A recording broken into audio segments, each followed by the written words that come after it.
Hello everyone, this is Swati Singh. Welcome to Shreeji classes. हम लोगों ने सॉल्ट स्टार्ट किया था। सॉल्ट के बारे में acidic salt, basic salt, neutral salt, सारे सॉल्ट्स के बारे में बात कर ली थी। ठीक है। जब हम सॉल्ट्स के बारे में बात कर रहे थे तो हमने सारी बेसिक बातें कर ली थी जो हमें सॉल्ट के बारे में पता होनी चाहिए। ठीक है। अब जब सॉल्ट की हम बात कर रहे हैं तो कुछ केमिकल फॉर्मूला है या कह सकते हैं कुछ नेम्स हैं, उनको हम पता करेंगे। आइडेंटिफाई करना है एक तरह से कि ये जो सॉल्ट है, जो मैं सॉल्ट यहाँ लिखने जा रही हूँ, वो एसिड्स, बेसिस, उस सॉल्ट का एसिड क्या होगा, उस सॉल्ट में बेस कौन सा यूज हुआ होगा, ये हम फाइंड आउट करेंगे। ऐसे क्वेश्चन टीजीटी में भी देखे गए हैं, ऐसे क्वेश्चन पीजीटी में भी देखे गए हैं, और जो 10th के बच्चे हैं, जो 10th के लिए क्लासेस देख रहे हैं, उनके लिए भी बहुत अच्छा है। ठीक है। तो कुछ सॉल्ट लिखेंगे हम, फिर आइडेंटिफाई करेंगे ये जो सॉल्ट है उसमें कौन सा एसिड है और कौन सा बेस है। पहला है पोटेशियम सल्फेट। Potassium sulphate. ठीक है, तो इसको लिखेंगे K2SO4, पहला। सेकंड है calcium sulphate. Calcium sulphate, CaSO4। Third है मैग्नीशियम सल्फेट। Magnesium sulphate. ठीक है। फोर्थ है हमारे पास, हमें इसका एसिड बताना है और बेस बताना है, तो और किस तरह का सॉल्ट है ये भी आइडेंटिफाई करना है। लिख देते हैं यहाँ पे, identify acid, acids and bases. ठीक है, किसमें? सॉल्ट में।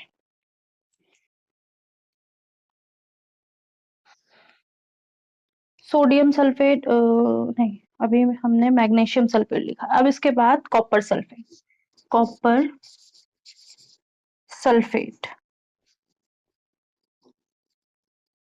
ठीक है, कॉपर सल्फेट, कॉपर सल्फेट। फिर सोडियम क्लोराइड। फिफ्थ है हमारा सोडियम क्लोराइड।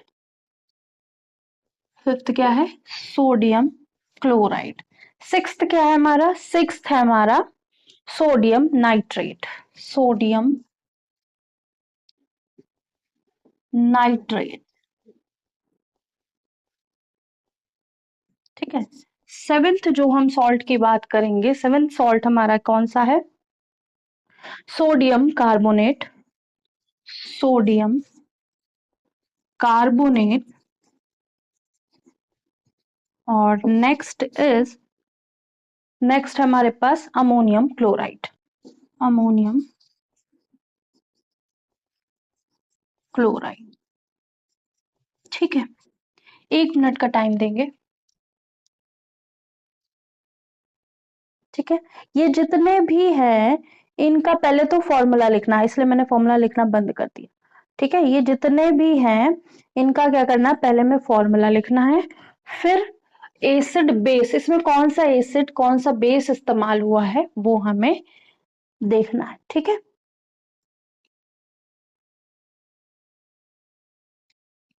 1 मिनट का टाइम देंगे।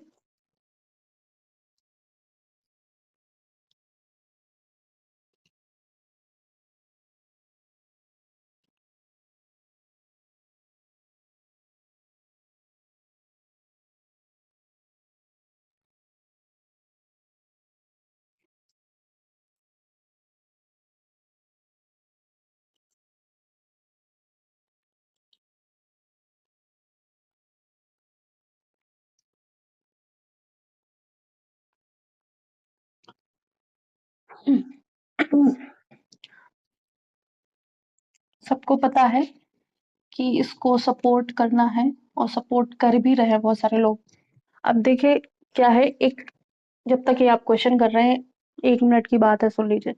जब कोई हमारे यहाँ लॉ बनता है या फिर कोई भी चीज आती है, न्यू चीज, तो पहले तो राय ही नहीं ली जाती किसी की। गवर्नमेंट बना रही हो या कोई किसी भी तरह का, अगर जैसे एग्जाम्स वगैरह हो रहे हैं, तो एग्जाम्स में क्या क्या होना चाहिए, किस तरह की सुविधाएं होनी चाहिए, ना तो टीचर से पूछते हैं ना तो बच्चों से पूछते हैं। ठीक है, फिर कोई कहेगा कि इतना बड़ा देश है, सजेशन बहुत सारे होंगे, तो एक तरह का वो बनना चाहिए ना कि राय लेनी चाहिए, जैसे ट्विटर पे ले सकते हैं या फिर कोई भी उनकी साइट पे जाके उनको मेल कर सकता है या उनकी साइट पे जाके बता सकता है, कुछ उनके पॉइंट्स हों उन पे सजेस्ट कर सकता है कि हमारा जो सिस्टम है वो कैसा वर्क कर रहा है। कभी पूछा ही नहीं जाता। हम लोग जैसे एमएससी वगैरह जो कर चुके हैं बच्चे या मास्टर्स कर चुके हैं, वो जब एग्जाम देने जाते हैं तो एग्जाम के बाद एक टेबल आती है।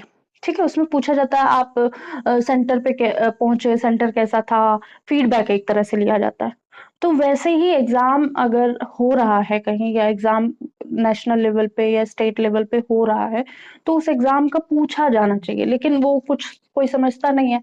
फिर स्टूडेंट में को भी इतना अंदर तक डिवाइड कर दिया गया है कि जब हमारे यहाँ अग्निवीर आई थी, अग्निवीर जब आई थी ना, तो कोई प्रोटेस्ट ही नहीं कर रहा था, और जो लोग प्रोटेस्ट कर रहे थे ना, उनको एक तरह से दरकिनार कर दिया गया था। ठीक है, जो प्रोटेस्ट कर रहे थे उन्होंने कहा आएंगे, चिल्लाएंगे, थक जाएंगे, चले जाएंगे। ठीक है, तो अग्निवीर जब आया तो बहुत सारे लोगों ने प्रोटेस्ट किया, लेकिन वो माना ही नहीं गया। ठीक है, क्योंकि कुछ ऐसी पावर्स हैं, वो मानना ही नहीं चाहते, वो सुनना ही नहीं चाहते, बच्चे क्या चाहते हैं, यूथ क्या चाहता है, जनता क्या चाहती है, सुनना ही नहीं चाहते। ठीक है, फिर फिर स्टूडेंट्स पे प्रयागराज में, एएमयू में, दिल्ली में, सब जगह कहीं ना कहीं मारपिटाई हुई है स्टूडेंट के साथ। तो जब अग्निवीर का प्रोटेस्ट हो रहा था, तो ये वाले स्टूडेंट जो भी थे, जो बड़े बड़े एग्जाम की तैयारी कर रहे थे, वो इनके प्रोटेस्ट में नहीं आए। ठीक है, अब एसएससी की बात आई, एसएससी की बात आई या रेलवे की बात आई, ठीक है, या लास्ट ईयर जो भी हुआ, जो लोग यूपीएससी के एग्जाम दे रहे थे, वो उनके साथ जो घटनाएं हुई, या हर साल कुछ ना कुछ हो रहा है, कोई सुसाइड कर रहा है या कुछ भी कर रहा है, तो क्या कर रहे हैं, ये इनके में नहीं जा रहे हैं और ये इनके में नहीं जा रहे हैं, ये इनके में नहीं जा रहे हैं और ये इनके में नहीं जा रहे हैं। तो ऐसा हो रहा है कि अगर प्रोटेस्ट हो रहा है किसी चीज का, जैसे एसएससी का हो रहा है, बहुत सारे बच्चे हैं एसएससी के, टीचर्स हैं, बस इसको बाइफरकेट करने की कोशिश ना करें, इसको डिवाइड करने की कोशिश ना करें, और स्टूडेंट हर लेवल पे डिवाइड है।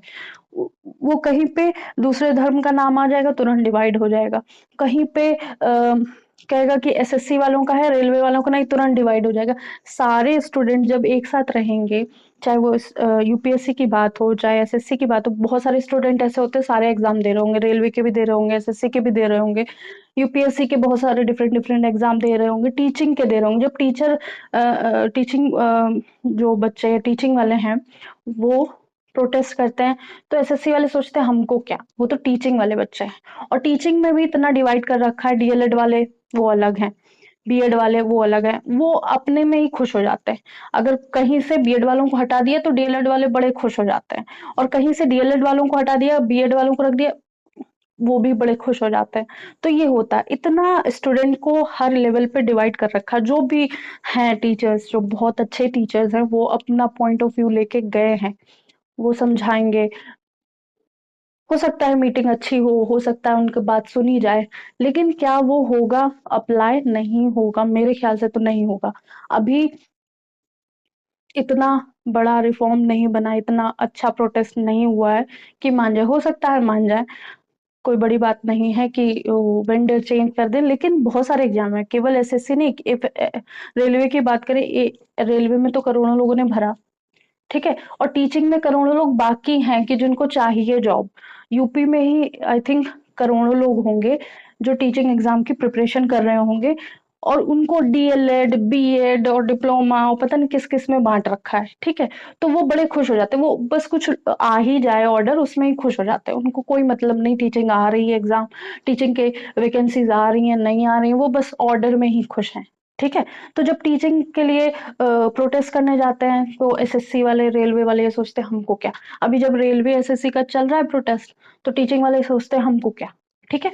तो ये हो रहा है। जब यूपीएससी में बड़ा हादसा हुआ था उन बच्चों के साथ, ठीक है, हो सकता है कुछ रहा हो ऐसा कि जिसकी वजह से हादसा हो गया हो, लेकिन बच्चों को भी तो सोचना चाहिए कि केवल यूपीएससी वालों के ऊपर बर्डन नहीं था, एसएससी वाले भी लाइब्रेरी में जा रहे हैं, घर से दूर रह रहे हैं। तो हर पॉइंट पे, हर लेवल पे इतना बच्चों को डिवाइड कर दिया गया है, इतना टीचर्स को डिवाइड कर दिया गया है। अभी अभी कोई किसी फर्स्ट रैंक आ जाए, तब देखिए कितना हंगामा फैलता। टीचर्स ही आपस में एक दूसरे को कुछ ना कुछ कह रहे होते हैं। ठीक है। तो हर लेवल पे आपको डिवाइड कर रखा, हर चीज पे आपको डिवाइड कर रखा है कि आप कभी एक हो ही नहीं पाएंगे। ठीक है। अभी एसएससी का प्रोटेस्ट चल रहा है, एसएससी का प्रोटेस्ट है, बात सुन ली गई है या नहीं सुनी गई है अभी, या सुनी जाएगी। तो क्या लगता है कि एसएससी का सॉल्व हो जाएगा तो क्या रेलवे का सॉल्व होगा? अगर रेलवे का सॉल्व हो जाएगा तो टीचिंग का सॉल्व होगा। ठीक है। अभी क्या है, जिस एरिया में मैं रह रही हूँ वहां पे इतने सारे, मतलब स्कूल तो है ही, यहाँ पे जो जो लोग रह रहे हैं वहां पे मंदिरों के बगल बगल में शराब के ठेके दिए गए हैं। ठीक है। मंदिर के 1 किलोमीटर भी नहीं होता है, 10 10 सेकंड, मतलब सॉरी 1 मिनट की रास्ता पे, या 10 मीटर पे, 100 मीटर पे ऐसे शराब की दुकानें खुली हैं। ठीक है। जहाँ पे मैं जिस एरिया में रहती हूँ वहां पे एक दो शराब की दुकानें थी, आज वहां पे चारों तरफ कम से कम 50 शराब की दुकानें खुल चुकी हैं। ठीक है। तो इस तरह से क्या हुआ, सुबह उठो, घर के बाहर निकलो, पी लो, बस दिन भर नशे में रहो, 5 किलो राशन लो, बस सो जाओ आके रात रात में। ठीक है। तो यही बचा है। अब पढ़ने के लिए क्या है, पहला क्या है कि स्टूडेंट को बहुत ज्यादा डिवाइड कर रखा है। ठीक है। अगर अग्निवीर की बात आती है तो आधे लोग यहाँ से नहीं आएंगे, अपने आप को बहुत ज्यादा इंटेलेक्चुअल समझ लेंगे, अरे हमको क्या, वो तो फोर्स वाला है ना। जब रेलवे वालों की बात आएगी तो एसएससी के लिए नहीं खड़े होंगे, या एसएससी के लिए बात आएगी तो रेलवे वाले नहीं खड़े होंगे, इनमें से यूपीएससी वाले भी आधे गायब हो जाएंगे। ठीक है। जब टीचिंग की बात आएगी तो आधे आएंगे नहीं। कोई इनमें से तो कोई नहीं आएगा आई थिंक, जब टीचिंग की बात आएगी। ठीक है। टीचर्स बहुत सारे एक साथ पढ़ा रहे हैं। ठीक है। वो टीचिंग की भी पढ़ा रहे हैं, एसएससी की भी पढ़ा रहे हैं, यूपीएससी की पढ़ा रहे हैं, अच्छी बात है, टीचर्स से जुड़े हुए हैं बच्चे। लेकिन इतना ज्यादा डिवाइड कर रखा है ना बच्चों को, सबसे ज्यादा माइंडसेट डिवाइड, माइंड उनका डिवाइड कर रखा है, कभी धर्म के नाम पे, कभी जाति के नाम पे, कभी लोग अपने अपने सरनेम पे ही बहुत बड़ा प्राइड फील करते हैं, अपने सरनेम पे, किया चाहे कुछ ना हो, उनके पापा की हवेली हो, उनके दादा की हवेली हो, या जो जमीन, जो पैसा है वो सब उनका नहीं है, किसी का नहीं है, लेकिन कभी कभी अपने सरनेम पे भी इतना प्राइड फील करते, इतना बड़ा बड़ा, मतलब जितनी बड़ी उनकी कार है या जितना बड़ा उनका घर है उतना बड़ा उनका सरनेम लिखवा के घूमेंगे। ठीक है। तो हर लेवल पे क्या कर रखा है, बच्चों को डिवाइड कर रखा है। तो सॉल्ट पढ़ा रहे थे, सब चीज में सॉल्ट डाल के मैंने चीजों को थोड़ा सा कुरेद दिया। बाकी जो चल रहा है ये होना चाहिए था, क्योंकि सारे लेवल पे, सारे, चाहे वो नीट का एग्जाम हो, जेई का एग्जाम हो, अब जो बच्चे नीट का एग्जाम दे रहे हैं उन वहां पे भी धांधली हुई। ठीक है। पकड़ी गई, ठीक हुई, ठीक है, वो अच्छी बात है। एसएससी की बात आई तो वो नीट वाले और जो आईआईटी वगैरह का एग्जाम दे रहे हैं उनसे कोई मतलब नहीं, वो अलग होंगे कि नहीं नहीं हमारा तो नहीं है ये। एसएससी की बात आई, रेलवे की बात आई, अभी ये बड़ी अच्छी बात है कि टीचर सारे एक हैं, वो बड़ी अच्छी बात है। बस अब जो चीजें चल रही है ना, वो किसी ना किसी सॉल्यूशन पे पहुंचे, बहुत ज्यादा लेट हो गया वैसे भी।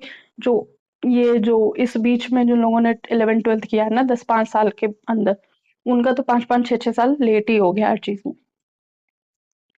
अब ये जो चल रहा है थोड़ा सा, ये है किसी ना किसी सॉल्यूशन पे पहुंचे, जो भी लोग हैं, रिनाउंड लोग हैं, वो समझे कि हाँ प्रॉब्लम है।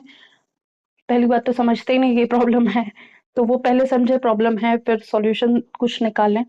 और हर चीज फेयर हो तो अच्छा है, फिर वो जो गवर्नमेंट में है वो भी अच्छे लगेंगे, जो मैनेजमेंट में है वो भी अच्छे लगेंगे, तो चीजें थोड़ा सा सिस्टम में चलेंगी तो अच्छा रहेगा।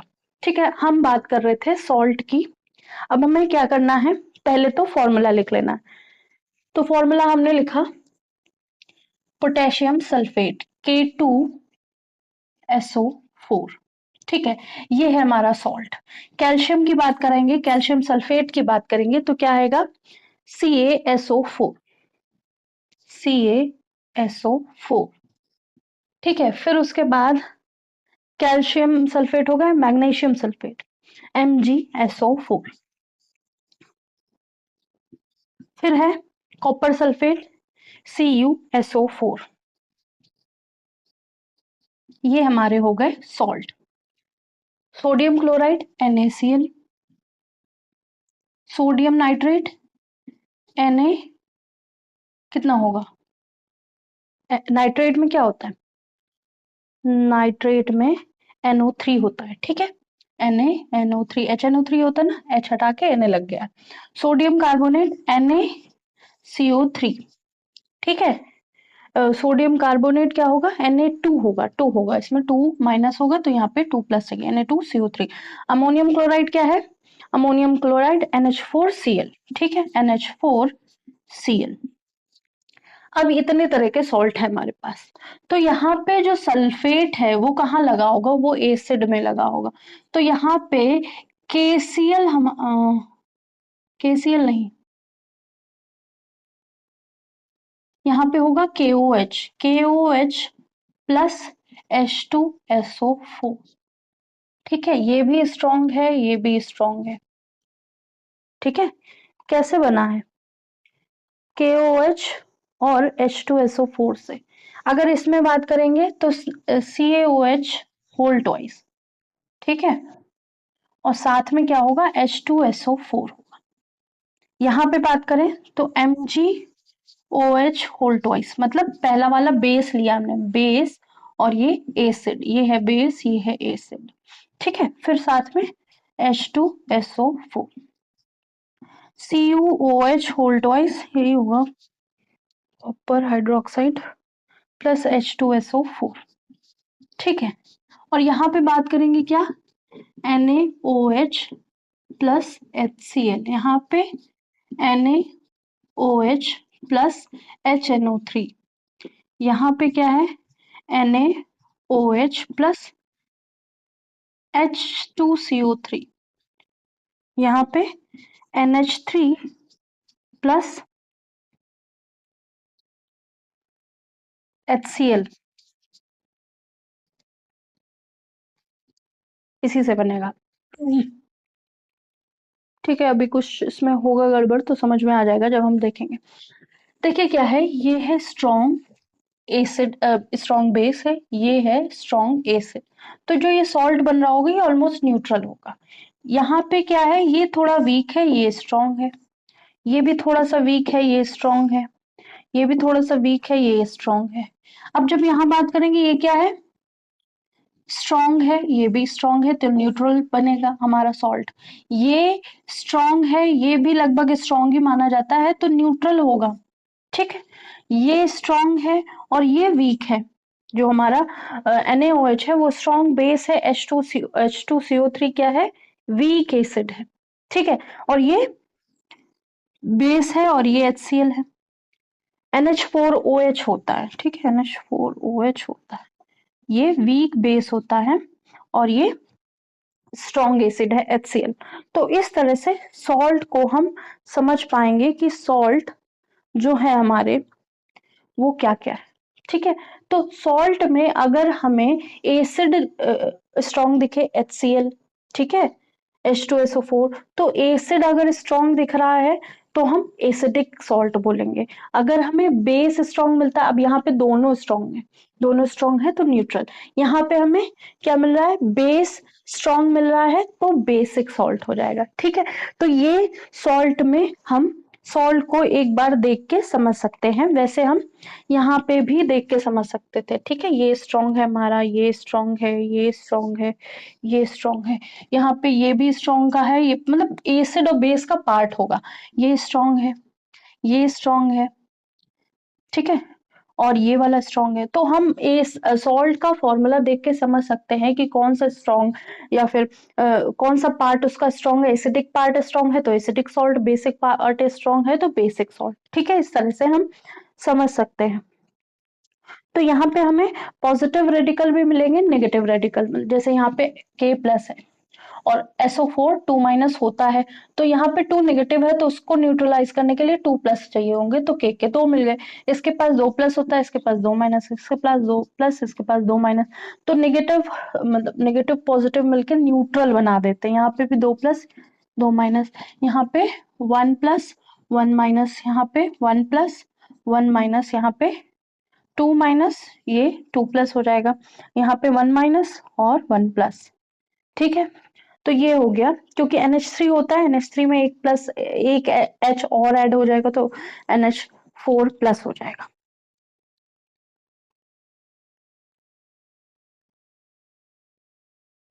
अब जो नेक्स्ट हमारी एक्टिविटी दी गई है उसमें बहुत सारे सॉल्ट दे रखे हैं, ठीक है, और उन सॉल्ट को हम लोगों को क्या करना है, वाटर में मिक्स करके देखना, ठीक है।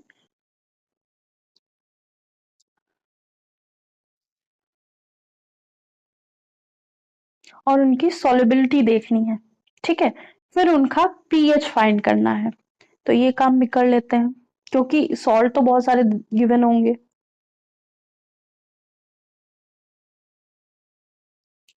और फिर उनका यूज भी देख लेना है, तो सारे काम इसमें कर लिए हैं। तो ये वाला क्वेश्चन थोड़ा सा इंपॉर्टेंट हो जाएगा, क्योंकि कभी कभी डाटा भी पूछ लेते हैं, कभी कभी ये भी पूछ लेते हैं कि जो हाइड्रोजन है उसका साइज क्या है, ठीक है। आई बॉल है, आई बॉल तो फिजिक्स में आ गया, ठीक है। टीजीटी की बात करें, टीजीटी में क्या है, आई बॉल का साइज क्या है, हाइड्रोजन का साइज क्या है, मेल्टिंग पॉइंट क्या है, बॉइलिंग पॉइंट है, जो पर्टिकुलरली कभी कभी पूछ लेता है, बच्चों को पता भी होता है, और जिनको नहीं पता होता है तो थोड़ी सी दिक्कत हो जाती है, ठीक है।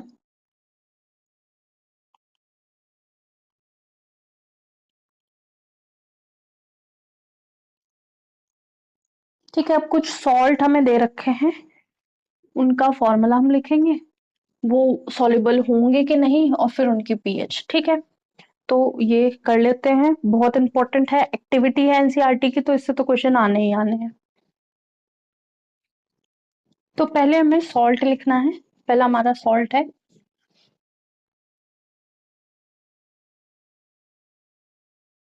पहला हमारा सॉल्ट है सोडियम क्लोराइड, ठीक है, NaCl। पहला हमारा सॉल्ट है NaCl, सोडियम क्लोराइड। दूसरा हमारा सॉल्ट क्या है, पोटेशियम नाइट्रेट, पोटेशियम नाइट्रेट क्या होगा, KNO3। थर्ड है हमारे पास थर्ड क्या है, हमारे पास थर्ड है ammonium chloride, sorry aluminium chloride, AlCl3, ठीक है, AlCl3, AlCl3। फोर्थ फोर्थ क्या है, फोर्थ है हमारे पास जिंक सल्फेट, एक मिनट रुकना, फिर हमारे पास है जिंक सल्फेट, ZnSO4। फिर है हमारे पास, फिर है हमारे पास कॉपर सल्फेट, क्या है, copper sulphate, CuSO4।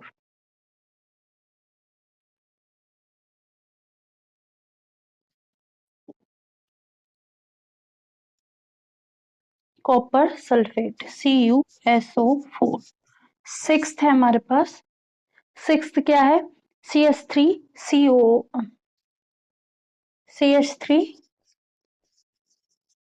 Sodium acetate, ठीक है, सोडियम एसिटेट,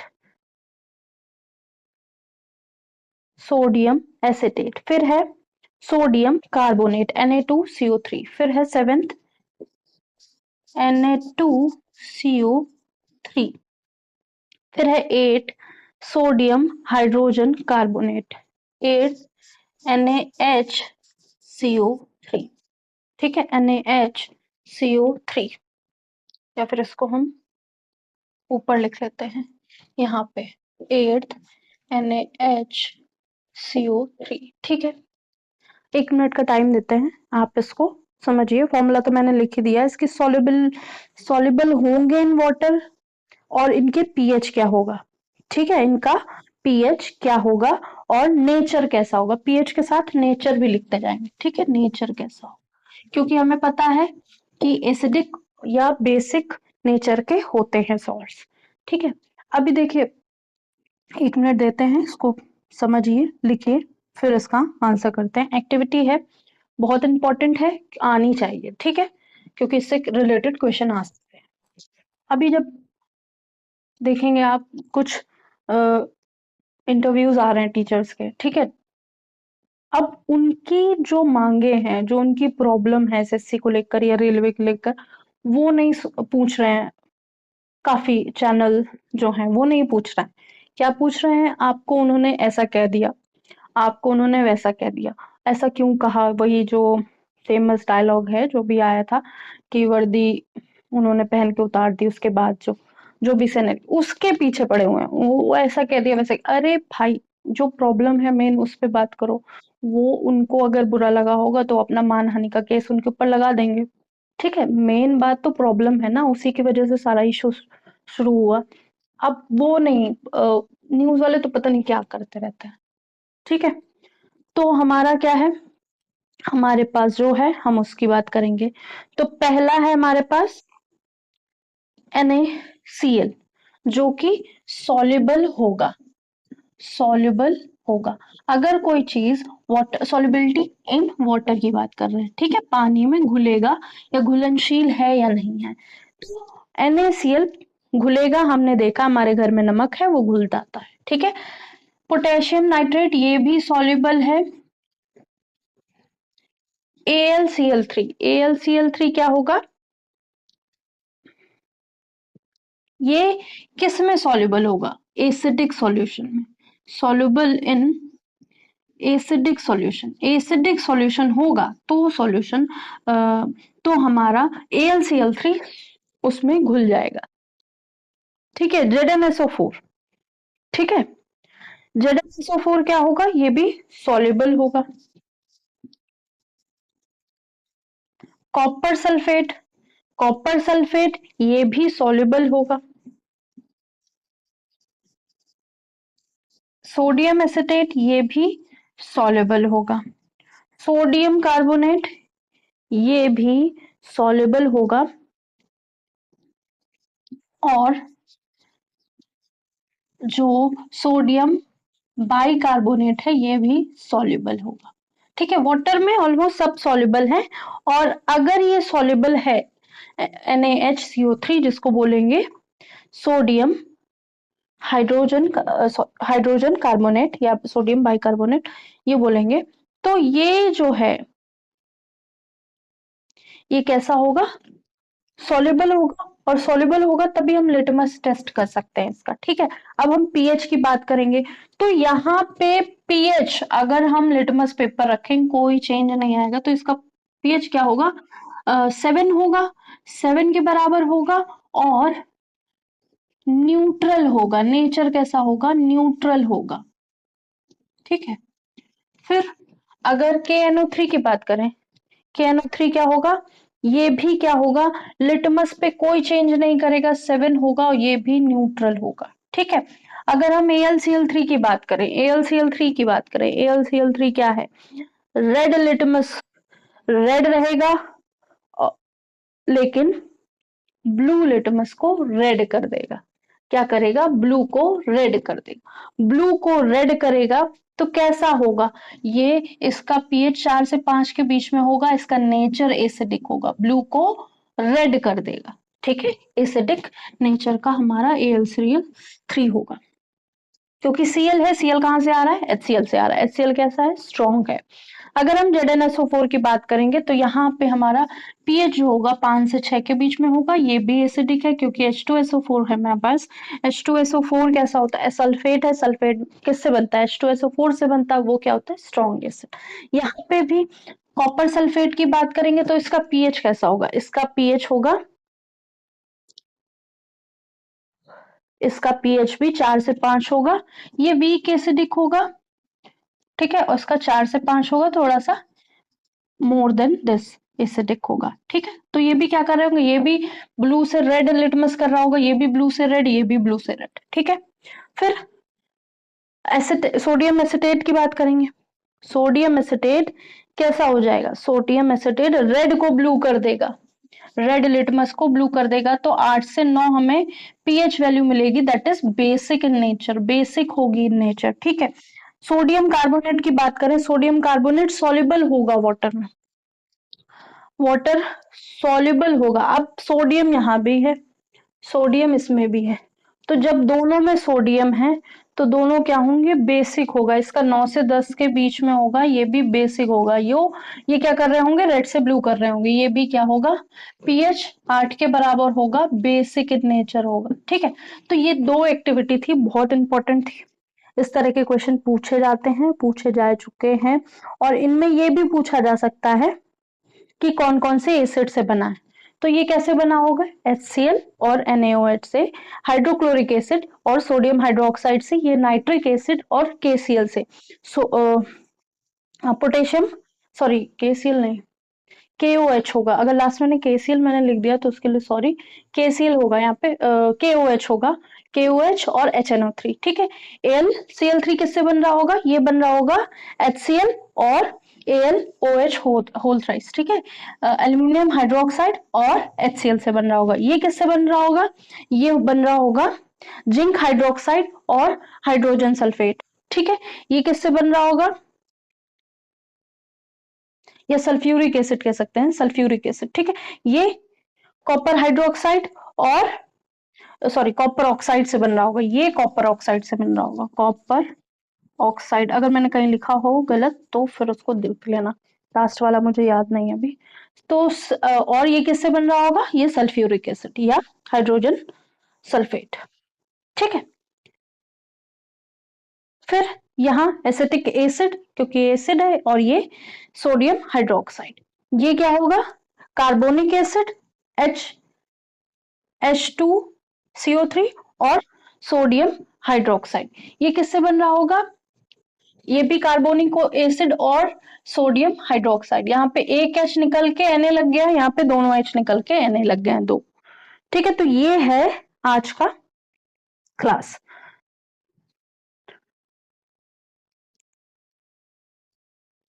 तो प्लीज जो देख रहे हो वो सपोर्ट करिए, जो भी प्रोटेस्ट है उसको, उसमें लेकिन कुछ ऐसा ना हो कि खुद को चोट पहुंचा लें या दूसरों को चोट पहुंचा लें। बस ये है कि सॉल्यूशन मिलना चाहिए। जो भी प्रॉब्लम है किसी भी एग्जाम में, टीचिंग में, SSC में, रेलवे में, जेई में, नीट में, किसी भी एग्जाम में प्रॉब्लम है तो वो सॉल्व हो जाए, बस यही सबका एम है, सारे टीचर्स का एम है। तो उसमें कुछ भी गलत इन्फॉर्मेशन ना फैलाइए, कुछ भी ऐसा ना करिए कि जिसकी वजह से आपको नुकसान हो, आपको टीचर्स को नुकसान हो, ठीक है।